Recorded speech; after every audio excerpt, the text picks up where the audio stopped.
यं विमलमचलं सर्वधी साक्षिभूतं भावातीतं त्रिगुणरहितं सद्गुरुं तं नमामि। नमो ब्रह्मादिभ्यो ब्रह्मविद्या सम्प्रदाय कर्तृभ्यो वंश ऋषिभ्यो महाभ्यो नमो गुरुभ्यः। सर्वोपप्लवरहित प्रज्ञानघन प्रत्यगर्धो ब्रह्मैवाहमस्मि अहं पदार्थरहितः। सदाशिवसमारम्भां व्यासशङ्करमध्यमाम् अस्मदाचार्यपर्यन्तां वन्दे गुरुपरम्पराम्। ॐ नमो नारायणं पद्मभुवं वसिष्ठं शक्तिं च तत्पुत्रपराशरं च व्यासं शुकं गौडपदं महान्तं गोविन्दयोगेन्द्रमधास्य शिष्यं श्रीशङ्कराचार्यमधास्य पद्मपादं च हस्तामलकं च शिष्यं तन्त्रोटकं वार्तिककारमन्यान् अस्मद्गुरुं सन्ततमानतोऽस्मि। श्रुतिस्मृतिपुराणानाम् आलयं करुणालयं नमामि भगवत्पादं शङ्करं लोकशङ्करं। शङ्करं शङ्कराचार्यं केशवं बादरायणं सूत्रभाष्यकृतौ वन्दे भगवन्तौ पुनः पुनः। ईश्वरो गुरुरात्मेति मुक्तिभेदविभागिने व्योमवद्व्याप्तदेहाय दक्षिणामूर्तये नमः। हरि ओम। భాగ్యలక్ష్మి గారు రాలేదు, దాంట్లో టస్కీ ఉంటుంది. ఎవరి దగ్గర ఉన్నాయా టస్కీ? కొంత రావట్లేదు. రెండవ అధ్యాయం ముందు పారాయణ చేద్దామండి ఒకసారి. అధ్యాయం దగ్గర పెట్టుకోండి. మీ భగవద్గీత మామూలు పుస్తకాలు కూడా పెట్టుకోవచ్చు. సంజయ ఉవాచ తం తథా ప్రభయావిష్టం అశ్వపూర్ణాకులేక్షణం విషీదంతమిదం వాక్యమువాచ మధుసూదన కుతస్త్వాకస్మిలమిదం విషమే సముపస్థితం అనార్యజుష్టమస్వర్గ్యమకీర్తికరమర్జున క్లైబ్యం ఆస్మగమః పార్థ నైతత్వయ్యుపపద్యతే క్షుద్రం హృదయ దౌర్బల్యం త్యక్తో తిష్ఠపరంతప కథం భీష్మమహం సంఖ్యే ద్రోణం చ మధుసూదన ఈషుభిః ప్రతియోత్సామి పూజార్హవరిసూదన గురూన్ హత్వాహి మహానుభావో శ్రేయో భోక్తుం భైక్ష్యమపీహ లోకే హత్వార్థకామాంస్తు గురునిహైవ భుంజీయ భోగాన్ సృజిరప్రదిష్టాన్ నచైతద్విద్మ కతర్నో గరీయో యద్వా జయేమయాదివానో జయేయః యానేవ హత్వా న జిజీవిషే మామస్తేవ అవస్థితాః ప్రముఖే ధార్తరాష్ట్రాః కార్పణ్యదోషోపహతः స్వభావः పృచ్ఛామి త్వాం ధర్మసమ్మూఢచేతాః యచ్ఛ్రేయసాన్నిశ్చితం బ్రూహి తన్మే శిష్యస్తేహం షాధి మాం త్వాం ప్రపన్నం నహి ప్రపశ్యామి మాపన్పద్యాద్య శోకముచ్ఛ్రోణమింద్రియాణాం అవాప్య భూమావసపత్నమృద్ధం రాజ్యం సురాణామపి చాధిపత్యం. సంజయ ఉవాచ ఏవముక్త్వా హృషీకేశం గుడాకేశః పరంతప నయోత్స్యవితి గోవిందముక్త్వా తూష్ణీం బభూవః. తమువాచ హృషీకేశः ప్రహసన్నివ భారత సేనయోరుభయోర్मध्ये విషీదంతమిదం వచః.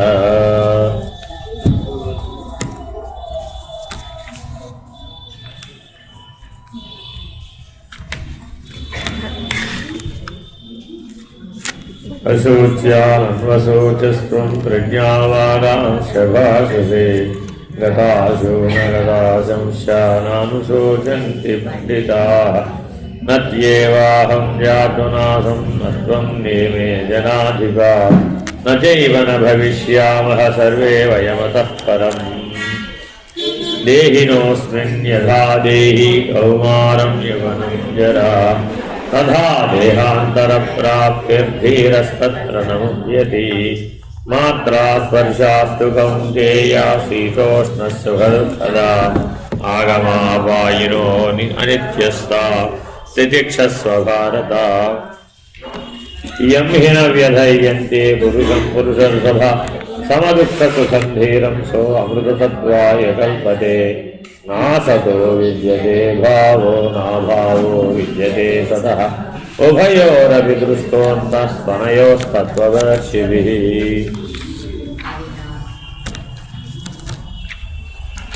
अविनाशि तद्विद्धि येन सर्वमिदं ततं विनाशमव्ययस्यास्य न कश्चित् कर्तुमर्हति अन्तवन्त इमे देहा नित्यस्योक्ता शरीरिणः अनाशिनो अप्रमेयस्व तस्मादुध्यस्व भारत ययेनं वेत्ति हन्तारं यस्यैनं मन्यते हतम् उभौ तौ न विजानीतो नायं हन्ति न हन्यते न जायते म्रियते वा कदाचिन्नायं भूत्वा अभविता वा न भूयः अजो नित्यश्शाश्वतोऽयं पुराणो न हन्यते हन्यमाने शरीरः वेदाविनाशिनं नित्यं येनमयमव्ययं कथं स पुरुषः पार्थ कं घातयति हन्तिकम्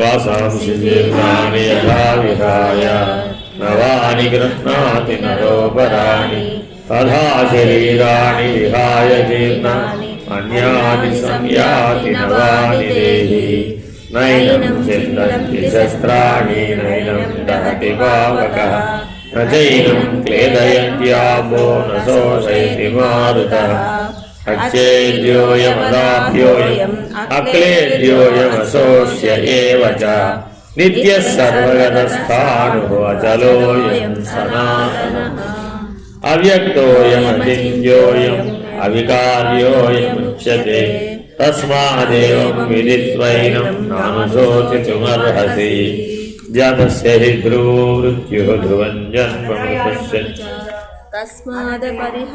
अथ चैनं नित्यजातं नित्यं वा मन्यसे मृतं तथापि त्वं महाबाहो नैवं शोचितुमर्हसि जातस्य हि ध्रुवो मृत्युर्ध्रुवं जन्म मृतस्य च तस्मादपरिहार्येऽर्थेन त्वं शोचितुमर्हसि अव्यक्तादीनि भूतानि व्यक्तमध्यानि भारत अव्यक्तनिधनान्येव तत्र का परिदेवना आश्चर्यवत् पश्यति कश्चिदेनमाश्चर्यवद् वदति तथैव चान्यः आश्चर्यवच्चैनमन्यः शृणोति श्रुत्वाप्येनं वेद नैव कश्चित् देहि नित्यमवध्योऽयं देहे सर्वस्य भारत तस्मात् सर्वाणि भूतानि न त्वं शोचितुमर्हसि स्वधर्ममपि चावेक्ष्य न विकम्पितुमर्हसि धर्म्याधियुद्धात् श्रेयो अन्यत् क्षत्रियस्य न विद्यते यदृच्छया जोपपन्नं स्वर्गद्वारमपावृतम् सुखिनः क्षत्रिया पार्थ लभन्ते युद्धमीदृशम् अथ चेत्त्वमिमं धर्म्यं सङ्ग्रामं न करिष्यसि ततः स्वधर्मं कीर्तिं च हित्वा पापमवाप्स्यसि अकीर्तिं चापि भूतानि कथयिष्यन्ति ते अव्ययाः सम्भावितस्याथ अकीर्तिः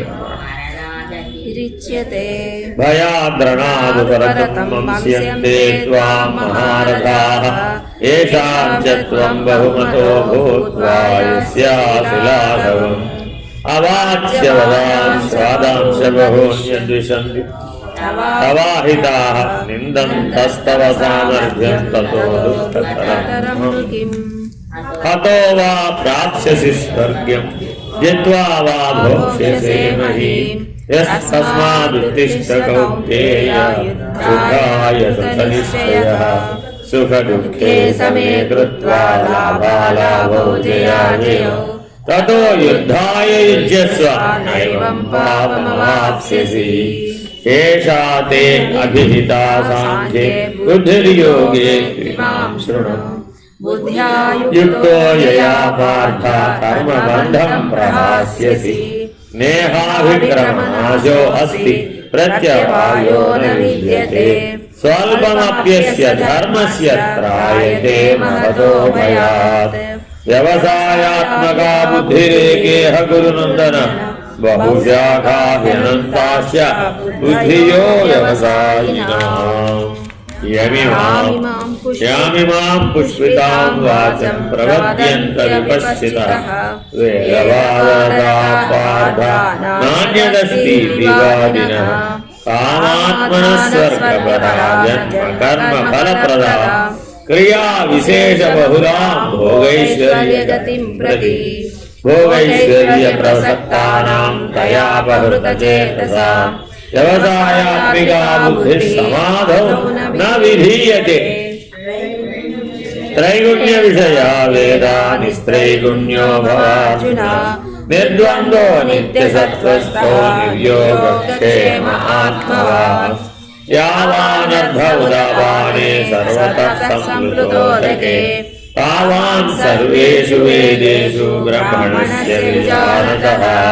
कर्मण्येवाधिकारस्ते मा फलेषु कदाचन। मा कर्मफलहेतुर्भूः मा ते स्वकर्मणि। योगस्थ कुरु कर्माणि सङ्गं त्यक्त्वा धनञ्जय। सिद्ध्यसिद्धो समो भूत्वा समत्वं योगमुच्यते। दूरेण ह्यवरं कर्म बुद्धियोगात् धनञ्जय। बुद्धौ शरणमन्विच्छक्तफणा फलहेतवः। बुद्धियुक्तो जहातीहा उभे सुकृतदुष्कृते। तस्माद् योगाय युज्यस्व योगः कर्मसु कौशलम्। कर्मजं बुद्धियुक्ता हि फलं त्यक्त्वा मनीषिणः। जन्मबन्धविनिर्मुक्ताः गच्छन्तमनायम्। यदा ते मोहकलिलं बुद्धिर्विदरिष्यति तदा गन्तासि निर्वेदं श्रोतव्यस्य श्रुतस्य च। श्रुतिप्रतिपन्ना ते यदा स्थास्यति निश्चय। समाधावचला बुद्धिस्तदा योगमवाप्स्यसि। स्थितप्रज्ञस्य का भाषा समाधिस्तस्य केशव। स्थितधीः प्रभाषेत किमासीत व्रजेत किम्। प्रजहाति यथा कामान् सर्वान् पार्थमनोगतान्। आत्मन्येवात्मना तुष्टः स्थितप्रज्ञस्तदोच्यते। दुःखेष्वनुद्विग्नमनाः सुखेषु विगतस्पृहः।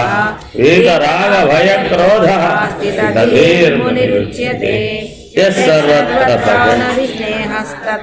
प्राप्य सुखाशुभम्। नाभिनन्दति न द्वेष्टि तस्य प्रज्ञा प्रतिष्ठिता। यदा संहरते चायं कूर्मोऽङ्गानि सर्वशः। इन्द्रियाणि इन्द्रियार्थेभ्यस्तस्य प्रज्ञा प्रतिष्ठिता। विषया विनिवर्तन्ते निराहारस्य देहिनः। रसवर्ज्यं रसोऽप्यस्य परं दृष्ट्वा निवर्तते। यदतो ह्यपि कौन्तेय पुरुषस्य विपश्चितः। इन्द्रियाणि प्रमादीनि हरन्ति प्रसभं मनः। तानि सर्वाणि संयम्य युक्तः आसीत् मत्परः। वसेहि यस्येन्द्रियाणि तस्य प्रज्ञा प्रतिष्ठिता। ध्यायतो विषयान् पुंसः सङ्गस्तेजोपजायते। सङ्गस्यायते कामः कामात् क्रोधोऽभिजायते। क्रोधात् भवति सम्मोहः सम्मोहात् स्मृतिविभ्रमः। स्मृतिभ्रंशात् बुद्धिनाशो बुद्धिनाशात् प्रणश्यति। रागद्वेषवियुक्तैस्तु विषयानिन्द्रियैश्चरन्। आत्मवश्येन्द्रियैरात्मा प्रसादमधिगच्छति। प्रसादे सर्वदुःखानां हानिरस्योपजायते। प्रसन्नचेतसो ह्यासु बुद्धिः पर्यवतिष्ठते। नास्ति बुद्धिरयुक्तस्य न चायुक्तस्य भावना। न चाभावयुक्तस्य शान्तिरस्य कुतः सुखम्। ఇంద్రియాణాం హి జరతాం యన్మనోనువిధీయతే తదస్య హరతి ప్రజ్ఞాం వాయుర్నావమివాంభసి తస్మాద్ యస్య మహాబాహో నిగృహీతాని సర్వశః ఇంద్రియాణీంద్రియాత్రేర్భేభ్యః స ప్రజ్ఞ ప్రతిష్ఠితా యా నిశా సర్వభూతానాం తస్యాం జాగరతి సంయమి యస్యాం జాగరతి భూతాని సా నిశా పశ్యతో మునేః.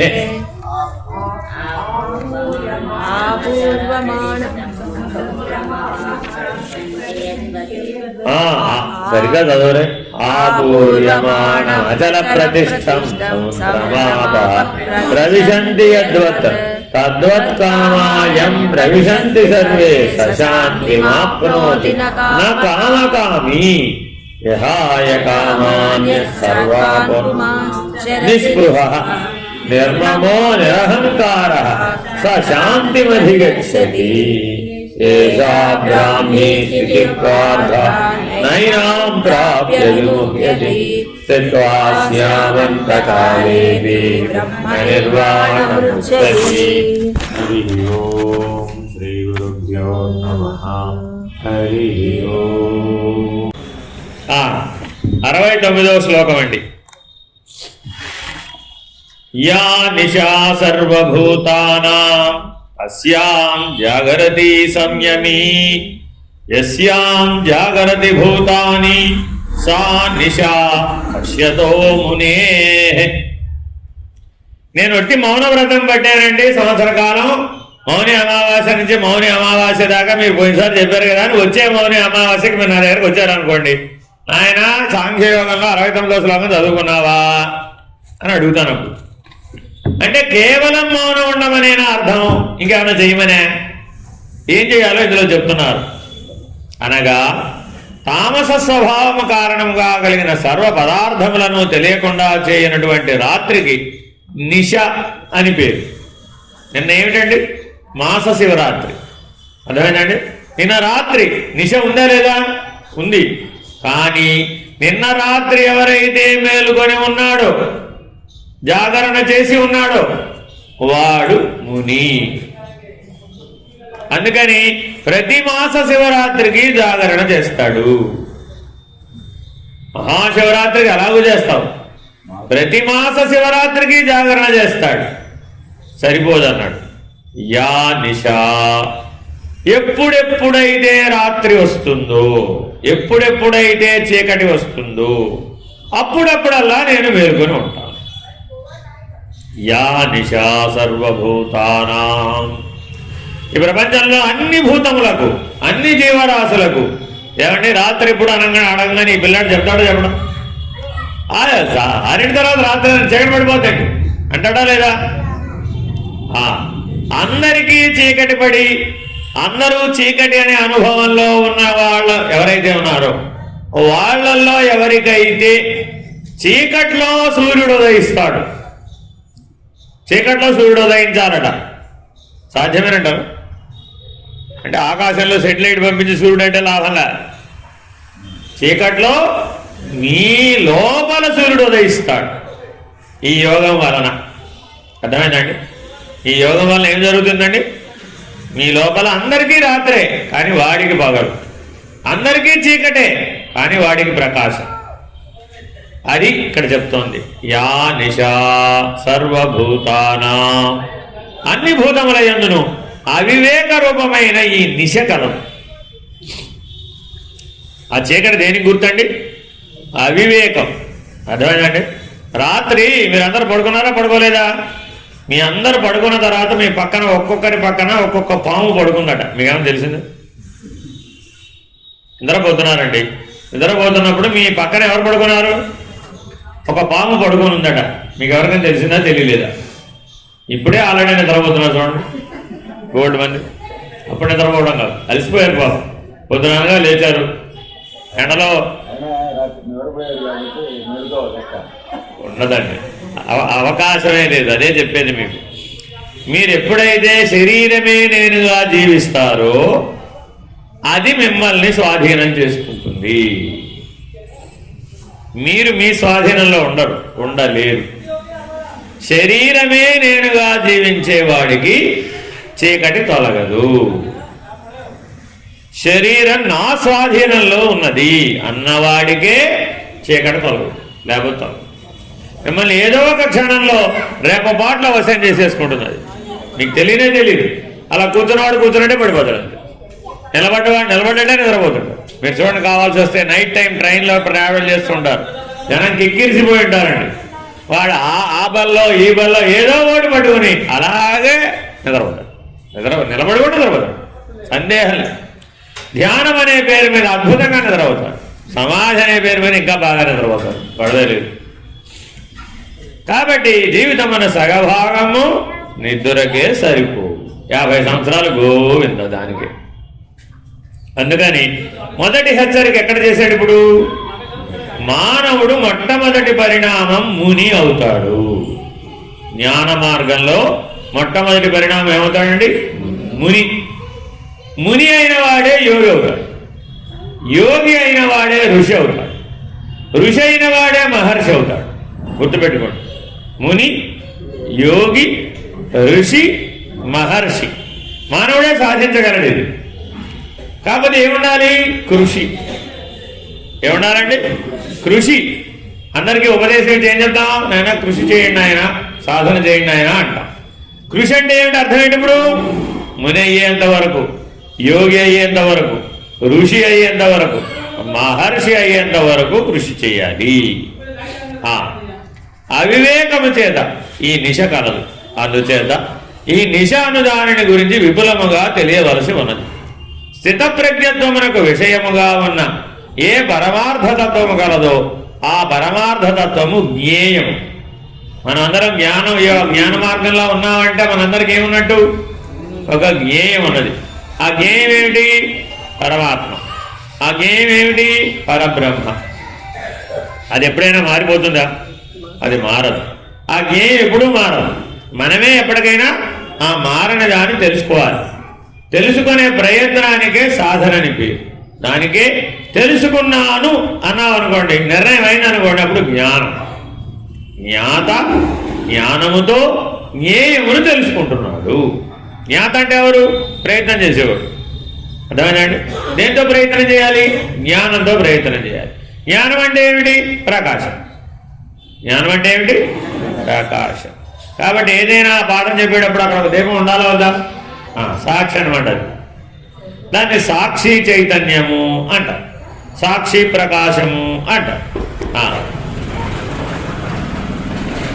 ఏ విధముగా గుడ్లగూబ వంటి నిశాచరములకు ఇతరులకు పగలుగా ఉన్నదో కూడా నిశ అనగా రాత్రిగానే ఉండును. అదే విధముగా నిశాచరముల వంటి సంపూర్ణమైన అజ్ఞాని అయిన మనుషునకు అనగా ఎవరి యందు పరమార్థతత్వమును తెలుసుకున్నటువంటి బుద్ధి లేదు. అటువంటి భూతములన్నింటికీ తెలియనిది అయి ఉన్న కారణముగా ఈ పరమార్థతత్వము కూడా నిశాకాలమునందరి వస్తువుల వంటిదే అవుతున్నది. అనగా అజ్ఞానులకు తెలియబడనిది అయి ఉన్నది. ఎంతకాలమైతే మీరు కళ్ళు మూసుకుంటే చీకటి వస్తుందో, కళ్ళు మూసుకుంటే ఒకసారి కళ్ళు మూసుకుని చూడండి, ఒకసారి కళ్ళు మూసుకోండి, ఏమొచ్చింది? చీకటి వచ్చిందా వెళ్తురు వచ్చిందా? కళ్ళు మూసుకుంటే చీకటి రాకూడదు. ఇప్పుడు కాదు, ఎప్పుడు? నిద్ర వచ్చినప్పుడు కళ్ళు మూసుకుంటే ఏమి రాకూడదు? చీకటి రాకూడదు. ఎప్పుడు వెలుగే ఉండాలి. అలా ఎవరికైతే వెలుగు ఉంటుందో వాళ్ళు మాత్రమే జ్ఞాన మార్గంలో ప్రయాణం చేయగలుగుతారు. అధికారిత్వం. సరే, ఏమంటే గుడ్లగూబ మరి నిద్రపోదు కదా, రాత్రంతా మెలుగునే ఉంటుంది కదా. కానీ దానికి ఇంకో లక్షణం ఉంది, పగలు కనబడద్దండి. దివాంధకారం అన్నది. పగలు కూడా కళ్ళు కనపడవండి, అంత వెలుగులో దాని కళ్ళు పనిచేయవు. చీకటి అయితేనే దాని కళ్ళు పనిచేస్తాయి. ఇప్పుడు దానికి రాత్రి అవుతోందని తెలుస్తుందో తెలియడం లేదా? మనకు కూడా రాత్రి అవుతోందని తెలుస్తుందో తెలియడం లేదా? దానికేమో కళ్ళు పని చేయడం మొదలు పెట్టగానే అది తెలుసుకుంటుంది రాత్రి వచ్చిందని. గుడ్లగూబకి రాత్రి వచ్చిందని ఎట్లా తెలుసు? కళ్ళు పని చేసేది దానికి. రాత్రి అయింది, నా టైం అయిందిరా బాబు అని లేచి పరిగెడుతుంది కదా. మనం కూడా అప్పటి వరకు లేచున్న వాళ్ళు ఏం చేసాం? కళ్ళు రాత్రి అవగానే హాయిగా కళ్ళు మూసుకుని పడుకున్నాం. కాబట్టి ఎవడైతే అజ్ఞాని ఉన్నాడో ఆ అజ్ఞాని గుడ్లగూబ వంటి వాడు అని పోల్చాడు. మానవోపాధి వాటికి ప్రయోజనం లేదు. అది ఒక్క కాలంలోనే ఎలా అయితే దాన్ని పని చేసుకుంటుందో మనం కూడా ఏం చేస్తున్నాం, పగల కాలంలోనే పని చేసుకుంటున్నాం, రాత్రి కానీ నిద్రపోతున్నాం. ఆ నిశాకాలమునందు ఎందుకు తెలియబట్టలేదు? మనకి వస్తువులు ఏమైనా కనబడతాయా? చీకట్లో కనబడవు కదా. రాత్రికి విశ్వనాథ దర్శనానికి వెళ్ళామండి, లోపల ఏ వెలుగు లేదు, కనబడదా అంటారా విశ్వేశ్వరుడు? కనబడ్డా? అయ్యో ఎలా మరి? అంటే విశ్వేశ్వరుని వస్తువుగా చూడాలనుకుంటే కనబడు. అసలు విశ్వేశ్వరుని యథార్థ రూపం ఏమిటి?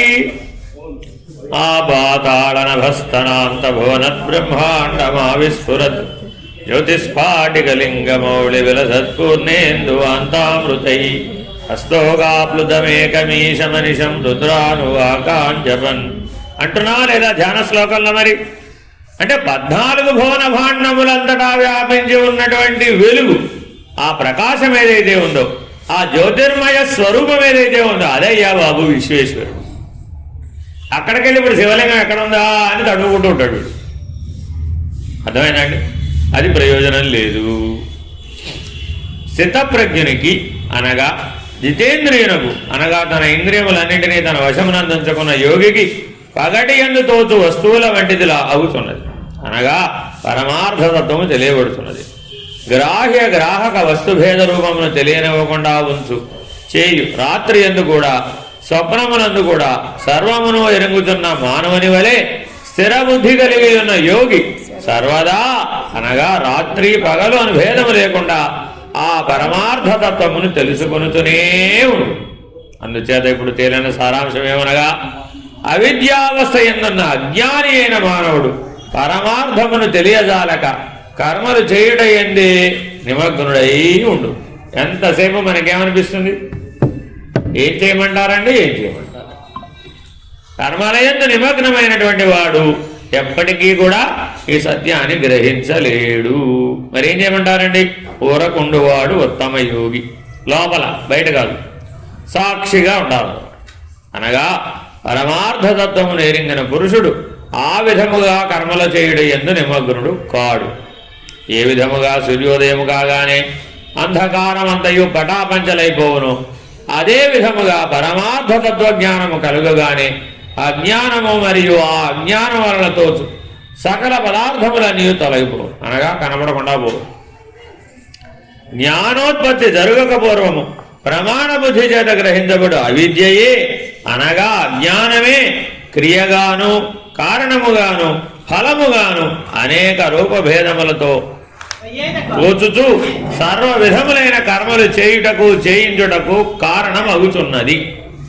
నాకు ఎందుకంటే ఎప్పుడు ఏదో చేయాలనిపిస్తుంది, అజ్ఞానం ఉంది కాబట్టి, అవిద్య ఉన్నది కాబట్టి, కామ కర్మ వాసన బలమైనటువంటి మోహం ఉన్నది కాబట్టి. అది లేని వాడికి ఏం చేయాలనిపించదు. ఏమంటే మా ఇంట్లో ఒక లేజీ ఫీలో ఉన్నాడంటే ఎప్పుడు తింటాడు పడుకున్నాడు, ఏం పని చేయడానికి వీలు కాదని ఆయన కూడా మీ లెక్కలో జ్ఞానేనండి. అలా చెప్పలేదు. ఆ రకమైన తమో గుణభూయిష్టమైన కుంభకర్ణులాగా 6 మాసాలకు ఒకసారి నిద్రపోయి మళ్ళీ 6 నెలలు నిద్రపోయి లేచేవాడిని వాడిని చెప్పలేదు. అర్థమైందండి? అప్రమాణికమైన బుద్ధి చేత గ్రహించబడిన అజ్ఞానము కర్మలు చేయుటకు చేయించుటకు కారణము కాదు. అజ్ఞానంతో కర్మ ఎలా చేస్తావు? అసలు జ్ఞానంతోనే కర్మ చేయాలి.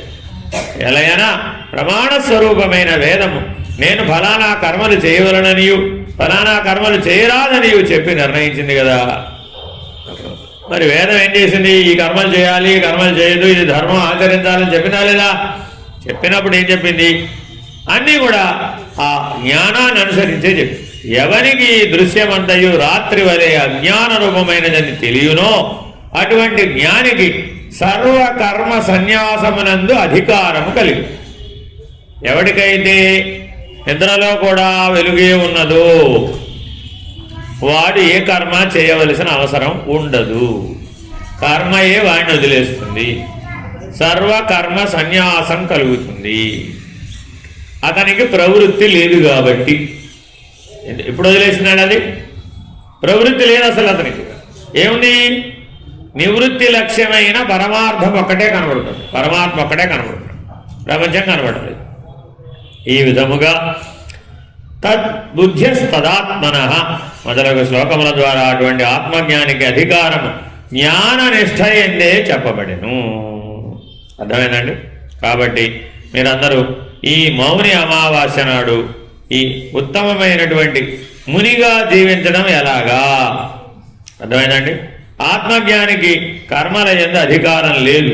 ఎవరికైతే ఇలా నిర్ణయమైందో వాడికి కర్మల యందు అధికారం లేదండి. ఏ కర్మ చేయక్కర్లేదు. అతను చేయకపోయినంత మాత్రాన నేను చేయలేదే అని బాధపడడు. వాడు చేసినంత మాత్రాన అయ్యో నేను చేశానే అని ఆలోచించడు. చేసినంత మాత్రాన ఫలితం రాలేదని అసలు బాధపడ్డు. ఎందుకని చేసే కర్తే లేడు కాబట్టి. ఉన్నది వాడికి ఏమిటంటే ప్రకాశం ఒక్కటే, ఉన్నది ఈశ్వరుడే, ఉన్నది పరమాత్మయే. ఇక వేరే నిర్ణయం లేనే లేదు. కాబట్టి వాడికి ఏమేం లేవు ఇప్పుడు? ఈషణత్రయం లేదు. ఉత్రేషణ, దారేషణ, ధనేషణ అనేటటువంటివి లేవు. అతడు స్థితప్రజ్ఞుడు, విద్వాంసుడు. సర్వమును సన్యసించిన మహాత్మునకే మోక్షము లభించును. మీకు మోక్షం కావాలి అని మీరు అనుకునేటట్లయితే, కాబట్టి మీరు ఎప్పటికైనా ఏ స్థితికి చేరాలి? సర్వకర్మ ఫల త్యాగం చేయాలి, కర్మలు మిమ్మల్ని వదిలేయాలి. సన్యాసం అంటే అర్థం ఏంటి? కర్మ మిమ్మల్ని వదిలేయాలి, మీరు వదిలేయడం కాదు. అర్థమేనండి?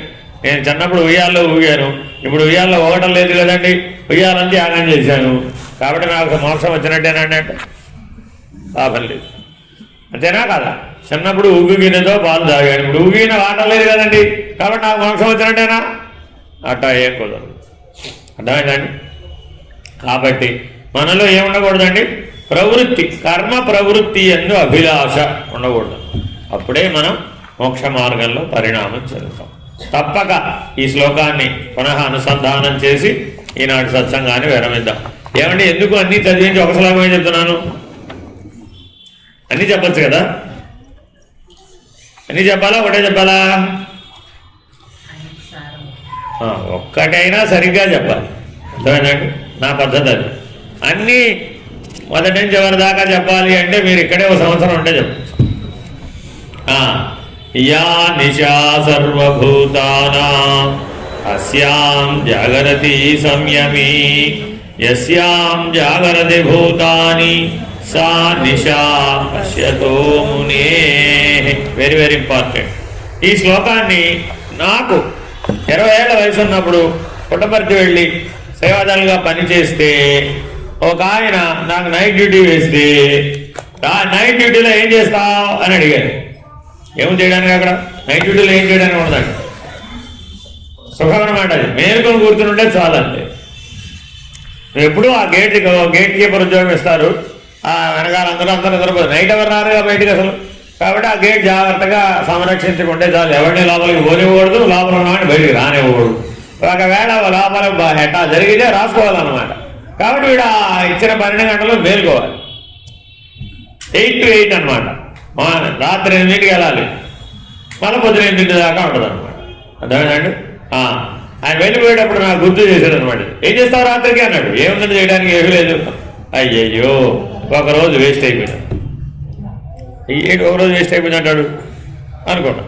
అప్పుడు ఈ శ్లోకం చెప్పాడు, యా నిశా జాగరతి తస్య సంయమీ. భగవాన్ ఎంత అవకాశం ఇచ్చాడా ఈ జన్మలో నీకు?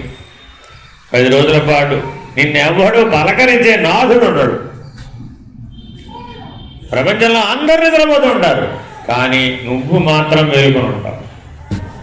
నువ్వు మేలుకున్నావో లేదో సర్వేశ్వరుడైనటువంటి సద్గురుమూర్తి నిన్ను గమనిస్తున్నాడు. అక్కడి నుంచి యజుర్వేద మందిరం నుంచి.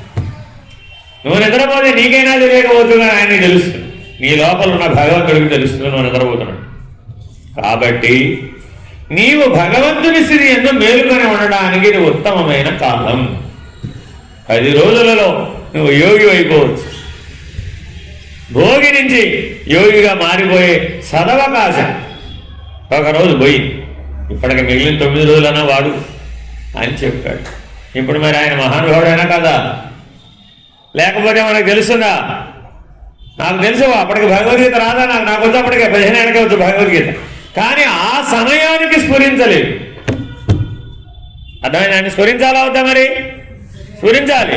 ఆ స్ఫురింప చేసేవాడు ఎవడో వాడు గురువు. అన్నీ మన ఇంట్లోనే ఉంటాయి, కానీ మన ఇంట్లో ఉందని మనకి తెలియదు. ఏం చేయాలి అప్పుడు? వాడు వచ్చి చెప్తాడు, ఒరే బాబు నీ దగ్గరే ఉందిరా నాయన. ఎవడైతే నిన్ను మేల్కొలిపాడో, భోగి నుంచి మునిగా, యోగిగా, ఋషిగా, మహర్షిగా 4 సార్లు మేల్కొలపాలన్నమాట. అంతే. అలా 4 సార్లు ఏ గురువు చేతైనా నువ్వు మేల్కొల్పబడితే ఆ జన్మలోనే తప్పక తరిస్తాం. హరి ఓం శ్రీ గురుభ్యో నమః. హరి ఓం. పూర్ణమద పూర్ణమిదం పూర్ణాత్ పూర్ణముదచ్యతే పూర్ణస్య పూర్ణమాదాయ పూర్ణమేవావశిష్యతే. ఓం తత్సత్. ఓం శాంతి శాంతి శాంతి. సహనావతు సహనౌ భునక్తు సహ వీర్యం కరవావహై తేజస్వినావధీతమస్తు మా విద్విషావహై. ఓం శాంతి శాంతి శాంతి. హరి ఓం శ్రీ గురుభ్యో నమః. హరి ఓం. నారాయణ నారాయణ.